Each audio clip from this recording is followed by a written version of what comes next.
Olá, boa noite. Boa noite. Vaticano apresenta manifesto dos jovens cristãos da Europa. Documento reforça compromisso da juventude com a fé e o futuro do continente. Identidade católica. O que os números do último censo revelam e o que não contam sobre a vivência da fé no país. Conta de luz fica mais cara neste mês em São Paulo. Reajuste começa a valer no dia 4 de julho para consumidores do estado. Férias de julho devem aumentar o movimento nos aeroportos brasileiros. Estimativa é que mais de 10 milhões de passagens sejam ofertadas pelas companhias aéreas. Rio de Janeiro celebra a reabertura do Museu Nacional. Espaço é símbolo de memória e reconstrução da história brasileira.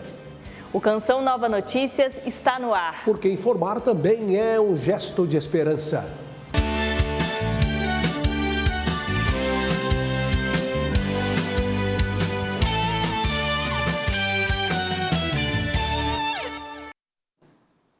O Vaticano apresentou hoje o Manifesto dos Jovens Cristãos da Europa.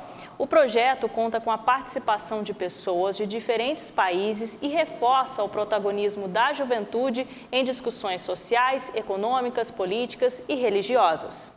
O manifesto é resultado da participação de jovens de diversos países. O projeto Roma 25, Santiago 27 e Jerusalém 33 é um documento audacioso que desafia a complexidade de um continente envelhecido demograficamente, coloca os jovens no centro e busca responder às questões de sentido que estão na base dessa queda demográfica, social, econômica e política, por meio de uma ferramenta simples, mas poderosa.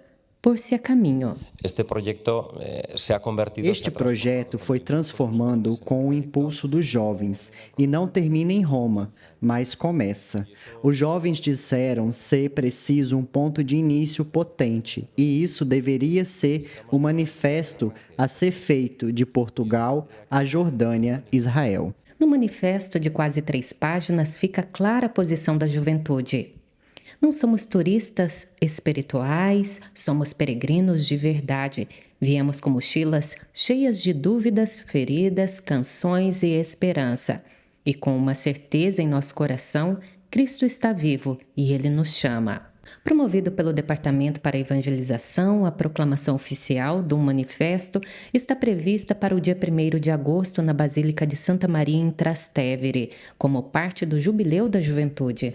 Svestire gli abiti del turista. Tirar as vestes de turista e calçar as sandálias do peregrino.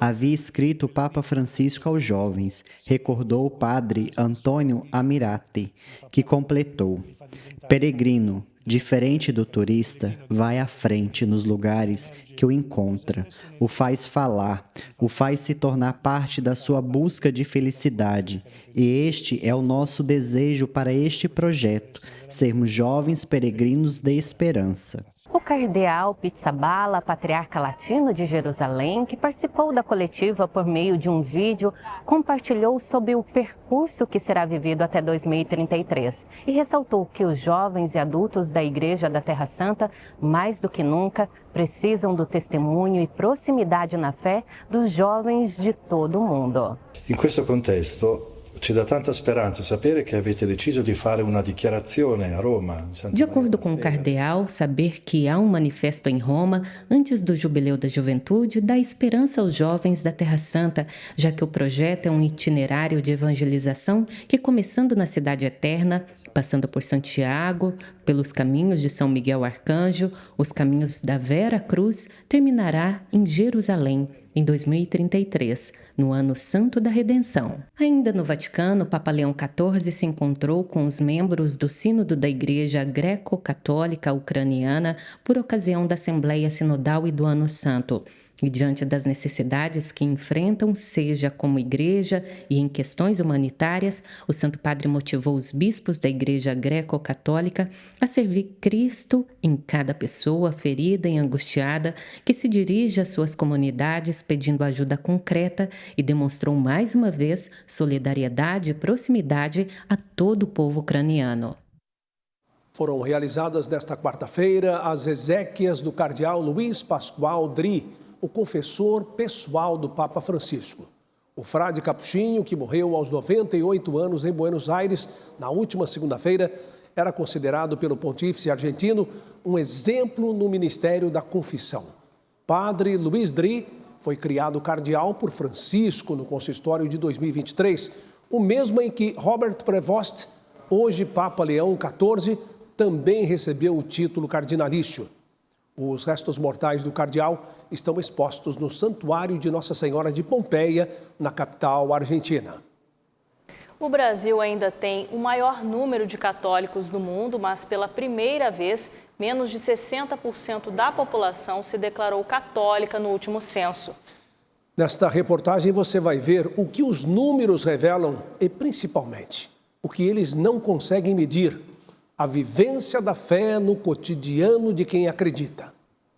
A fé sempre esteve presente na vida da Graziela, que cresceu entre os sacramentos e as celebrações religiosas. A gente sempre fez parte da igreja, nossa família já era da igreja, nós crescemos na igreja, então para a gente sempre foi muito natural. Graziela está entre os brasileiros que se declararam católicos no último censo divulgado pelo Instituto Brasileiro de Geografia e Estatística. O Brasil segue como o país com o maior número de católicos no mundo e pela primeira vez o levantamento mostrou que menos de 60% da população se identifica com a fé católica. As transformações sociais e culturais do país, somadas ao envelhecimento da geração que cresceu imersa nas práticas católicas, ajudam a explicar este novo cenário. Ao longo dos anos, o que a gente pode dizer é que a gente tem um processo de secularização.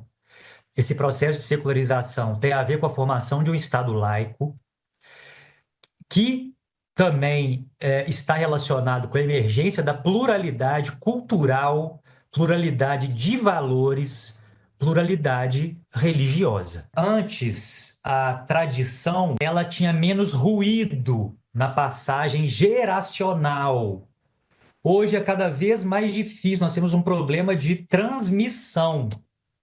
Essa é a questão cultural de fundo. Se por um lado os números mudam, por outro cresce o desejo latente por uma vivência mais autêntica da fé.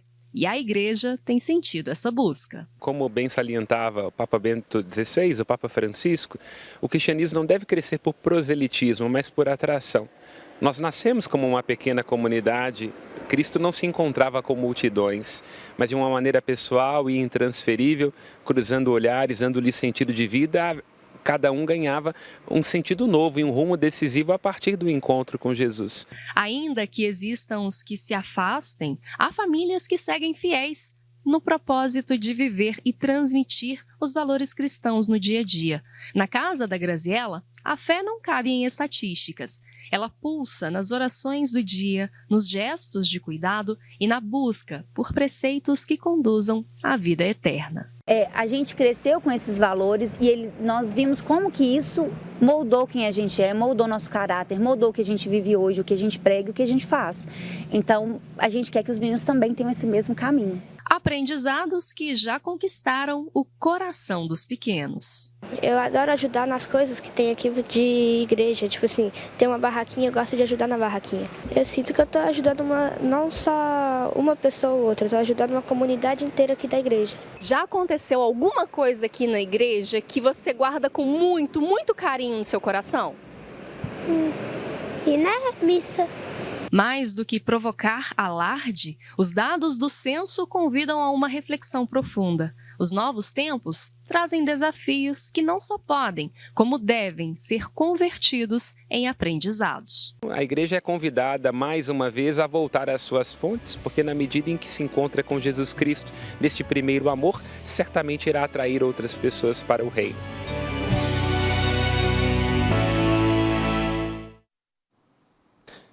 Olha, depois de quase 6 anos fechado por causa do incêndio que comoveu o país e o mundo, o Museu Nacional, no Rio de Janeiro, reabriu as portas nesta segunda-feira.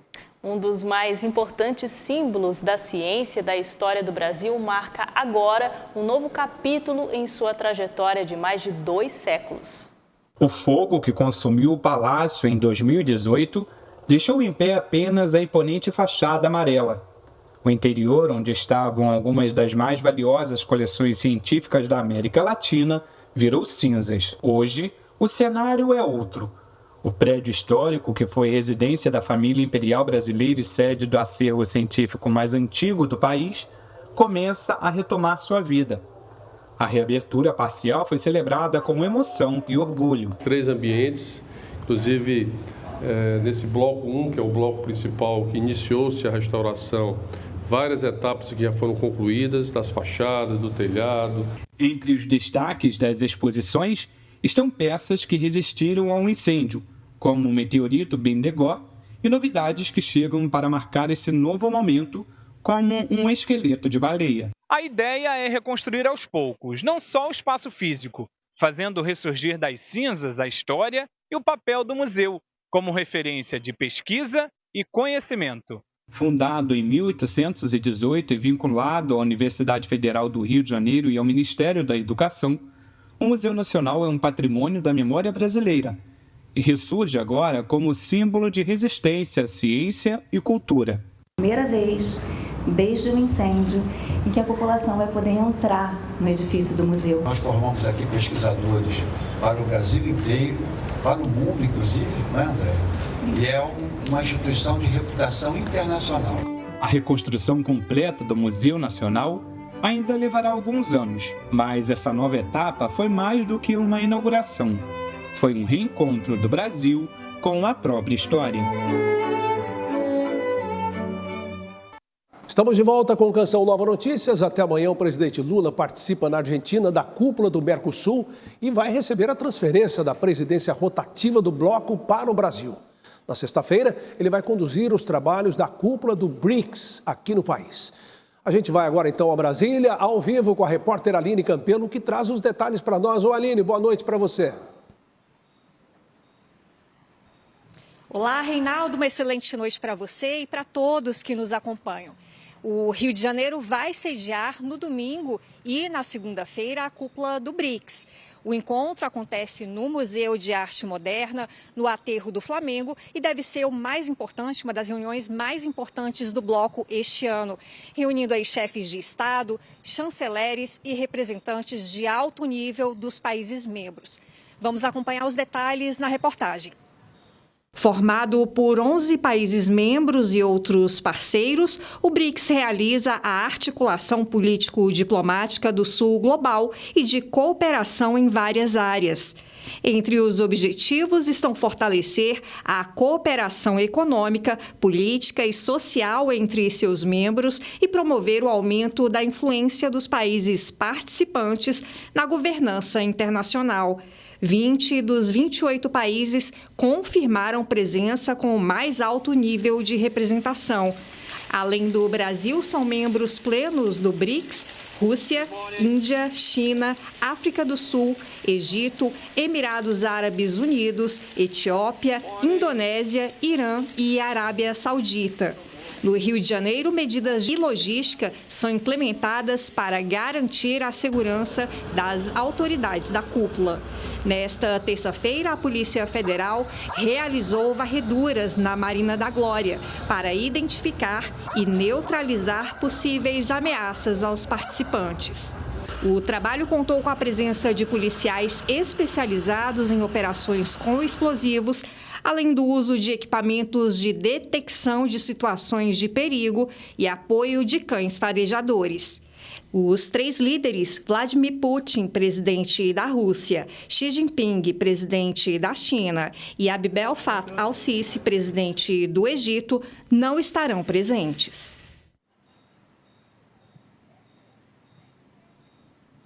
E agora, mudando de assunto, o Supremo Tribunal Federal validou a apreensão de bens em caso de inadimplência, mesmo sem ordem judicial. A medida se aplica quando o bem foi oferecido como garantia. Para explicar os impactos do marco legal das garantias, eu converso com o jurista Celso Torres. Muito obrigada pela presença, doutor Celso. Quais serão os impactos para a população em geral dessa validação aqui na Suprema Corte? Boa noite, Aline. Obrigado pelo espaço. Bem, as notícias são boas para os bons tomadores de crédito, talvez não tão boas assim para aqueles maus tomadores. O Supremo Tribunal Federal, ao reconhecer a constitucionalidade do marco legal das garantias, ele chancela o que é o objetivo da norma, que é tornar mais fácil a execução extrajudicial dessas garantias por parte de quem oferece esse crédito e, com isso, incentivar a oferta de crédito, tornando mais barato para a população o acesso a esse crédito. E, por outro lado, e aí mais especificamente em relação à execução dessas garantias em bens móveis, a gente pode citar como um exemplo mais comum a questão de aquisição de veículos. O Supremo Tribunal Federal estabelece limites não previstos expressamente na norma e, dessa maneira, do ponto de vista prático, pensando na consequência desse julgamento, a gente não pode ter uma intrusão mais incisiva na esfera patrimonial ou pessoal do devedor sem o devido respeito a direitos e garantias constitucionalmente assegurados. Muito obrigada pela contribuição, doutor Celso. E um outro assunto é que o Judiciário entra em recesso a partir de hoje. Os prazos ficam, então, suspensos até o dia 31 de julho. Ao meu lado está o jurista Cairo Trevia. Muito obrigada pela presença, doutor Cairo. Como vão funcionar os plantões judiciários e o cidadão, em caso de uma emergência judicial, como deve proceder? Obrigado, Aline. Boa noite.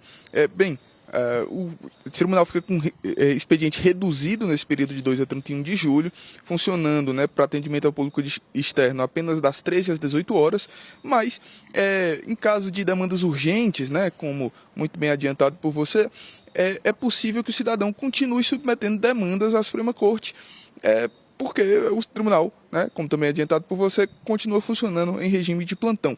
Nesse regime de plantão, o tribunal tende a responder demandas que considera que, caso não julgadas a tempo, caso não decididas ainda que liminarmente nesse período, pode haver prejuízo ao jurisdicionado.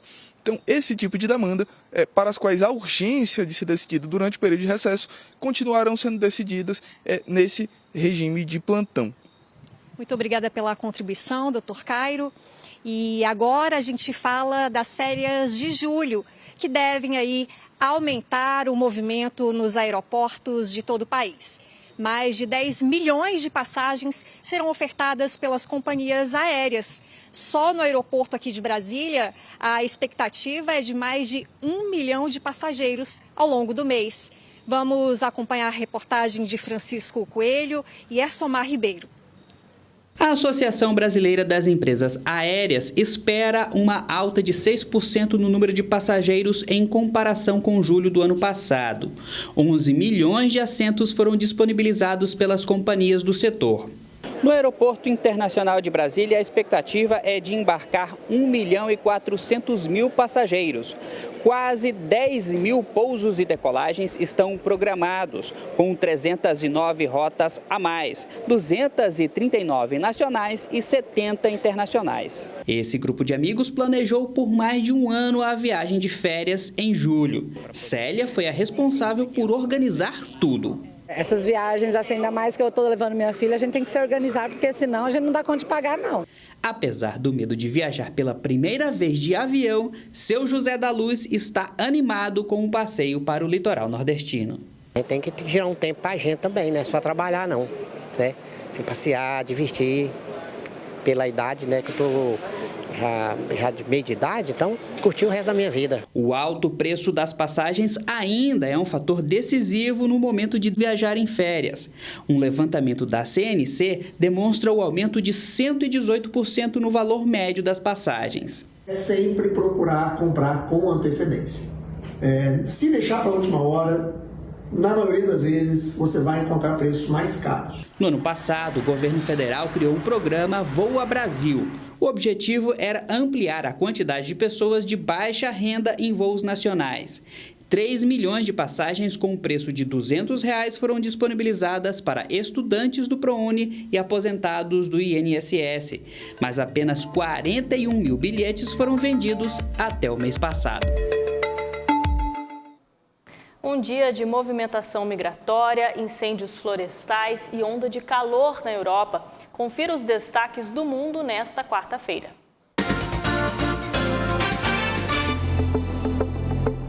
Na França, mais de 100 migrantes utilizam 2 barcos infláveis para chegar ao Reino Unido. Eles partiram para essa perigosa aventura da cidade costeira de Guarravelina.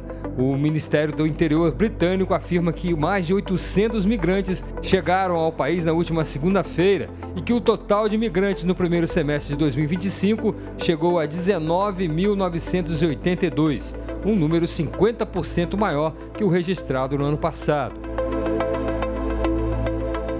Na Grécia, os incêndios florestais mobilizam 65 bombeiros e 9 aeronaves para conter as labaredas na vila costeira de Vovoru, em Halkidiki. Os moradores estão sendo orientados a deixar o local. Os focos foram motivados pela intensa onda de calor na Europa, apontado como um continente que aqueceu 2 vezes mais que a média global nos últimos tempos. Em Madrid, moradores e turistas enfrentam mais um dia de calor extremo. A capital espanhola registrou temperaturas em torno de 39 graus. Esta fonte pública atraiu madrilenhos o dia todo, em busca de água para refrescar o calor e abastecer as garrafas que ficam vazias facilmente em dias assim.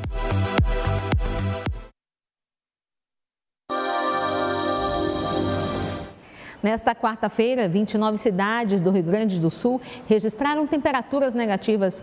A Serra Gaúcha amanheceu com -1 e sensação térmica de -4 graus. A geada, inclusive, mudou a cor da grama por lá. Algumas capitais do Sul registraram a menor temperatura do ano. Amanhã, a capital Curitiba amanhece com 5 graus, Florianópolis com 7 e Porto Alegre com mínima de 8. A massa de ar frio tem mantido o sol e as temperaturas baixas no sul do país. Amanhã, tempo firme em praticamente toda a região e chove praticamente aqui no litoral paranaense. E se no sul não chove, onde é que chove? As instabilidades atuam no sudeste, sobre São Paulo, Rio de Janeiro e litoral do Espírito Santo e também deixa as temperaturas baixas por lá durante o dia. Além do sudeste, chove em áreas da faixa leste nordestina, pegando aqui o litoral da Bahia, Alagoas e Pernambucano. Também chove em boa parte da região norte, principalmente no Amazonas, Roraima, Amapá e parte do Pará. Já o Tocantins continua com clima seco e quente. A gente encerra falando do centro-oeste, que não chove em nenhum dos estados. Tem calor apenas no Distrito Federal e em Goiânia, pois a onda de frio baixou as temperaturas no Mato Grosso do Sul e Mato Grosso. E quem diria, amanhã Cuiabá faz mínima de 14 graus. Vamos falar de mais um reajuste, desta vez na conta de luz. A partir desta sexta-feira, mais de 8 milhões de unidades consumidoras do estado de São Paulo terão aumento na tarifa de energia elétrica. O reajuste tarifário médio aprovado pela Agência Nacional de Energia Elétrica foi de 13,94%. Mais de 8 milhões de unidades consumidoras atendidas pela Enel em 24 municípios do estado de São Paulo, incluindo a capital, serão afetadas. Para os consumidores de baixa tensão, que englobam residências e pequenos comércios, o aumento será de 13,47%.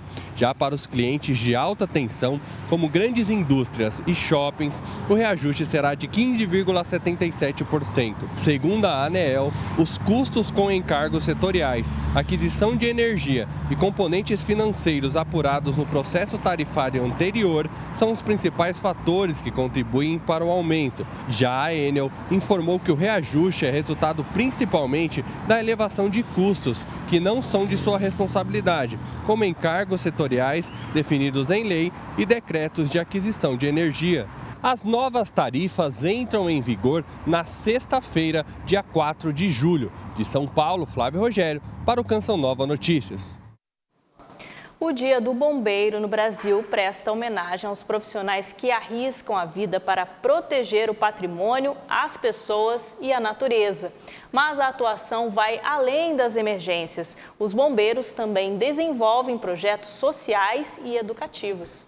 Em São Paulo, um programa leva lições de segurança e prevenção para crianças e adolescentes. Em 2 de julho, o Brasil homenageia os profissionais que têm a missão de proteger vidas, o patrimônio e o meio ambiente. A data remonta a 1856, quando Dom Pedro II criou o primeiro Corpo Provisório de Bombeiros da Corte, um marco que daria origem ao Corpo de Bombeiros como conhecemos hoje. é uma forma da gente se unir às outras corporações do Brasil. A gente sabe que nesses 26 estados, 27 contando com o Distrito Federal, uma das coisas que nos une é essa data onde todos os corpos de bombeiros comemoram juntos. Além dos serviços de emergência, os bombeiros também desenvolvem projetos sociais e educativos, como ensinar primeiros socorros para crianças e adolescentes, uma forma de proteger vidas. No estado de São Paulo, o programa Bombeiro na Escola é uma iniciativa totalmente gratuita, realizada dentro do ambiente escolar. O objetivo é levar conhecimento, conscientização e, sobretudo, incentivar o hábito da cultura de segurança desde a infância. Então esse bombeiro educador é a pessoa mais próxima que a gente tem ali em contato com a sociedade, que realiza esse trabalho de conscientização em relação ao quanto é importante a gente ter essa doutrina, esse conhecimento de primeiros socorros, que realmente pode fazer diferença entre a vida e a morte de uma pessoa ali naquele primeiro momento de atendimento. Em São Paulo, uma equipe com mais de 8.000 bombeiros e cerca de 2.000 viaturas cumpre essa nobre missão todos os dias, e as demandas não param de crescer. Estamos a uma semana de um dos maiores acampamentos da Canção Nova, o PHN 2025. O evento, que tem o rosto da juventude católica, é mais uma oportunidade de propagar a mensagem de Jesus e fazer com que os peregrinos possam viver os valores do Evangelho.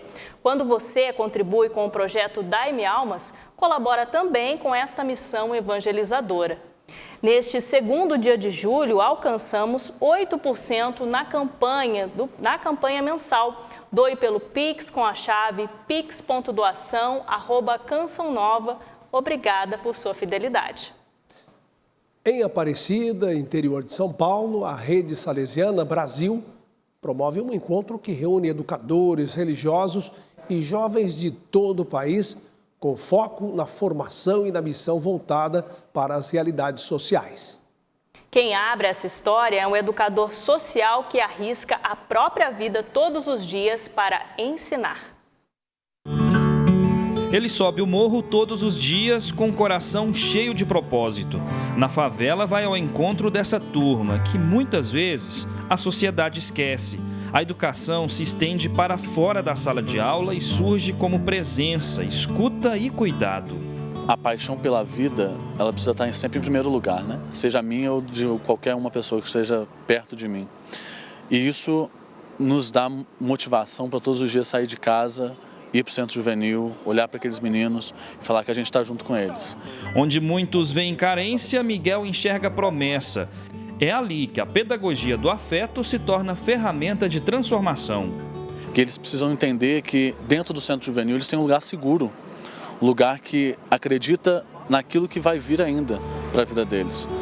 Com esse mesmo espírito de presença, a Rede Salesiana Brasil reúne em Aparecida educadores, jovens e gestores e escreve um novo capítulo da ação social no país, no Encontro Nacional da Ação Social em Rede. Hoje nós somos 103 unidades sociais espalhadas em todos os estados do país e trabalhando com cerca de 89 mil crianças, adolescentes e jovens diariamente. Então, receber esse trabalho em conjunto, fortalecer a nossa ação, é o objetivo desse espaço, desse investimento que a Rede Salesiana está fazendo. O ENAS é onde a fé se faz ação e a esperança ganha rosto. Aqui jovens e gestores se encontram com um sentido maior, o de transformar o mundo com amor, coragem e propósito. Então precisamos olhar esses desafios, refletir sobre eles e juntos sermos capazes de estabelecer metas, propósitos, formas de atuar que nós consigamos alcançar a vida dos jovens de hoje. Foi em uma casa salesiana no interior do Espírito Santo, onde Leila encontrou o abrigo que faltava. Sua história, antes marcada por ausências, hoje floresce em plenitude. A educação chegou como recomeço e ficou como missão. Atualmente eu tenho um projeto lá em Brasília sobre educação antirracista.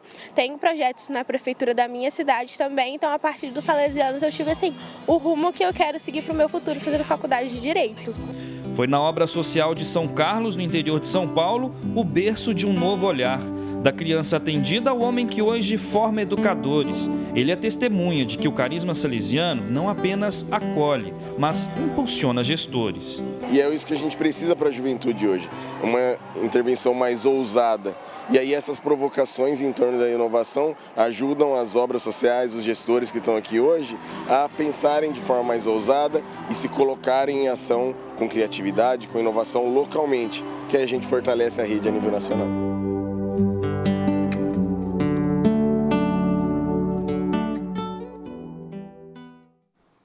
Que trabalho bonito, né? O carisma salesiano vai tocando os corações e vai formando aquela rede com espírito de salesianidade para poder edificar as pessoas em qualquer canto do Brasil com as suas obras.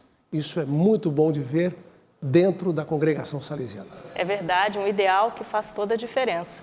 O Canção Nova Notícias fica por aqui. Reveja as reportagens no portal noticias.cançãonova.com ou no YouTube, @Canção Nova Jornalismo. Assista daqui a pouco, a partir de 8 horas, a transmissão da Santa Missa do Clube da Evangelização, direto do Santuário do Pai das Misericórdias. Boa noite, paz para você. Uma santa noite e até amanhã, se Deus quiser.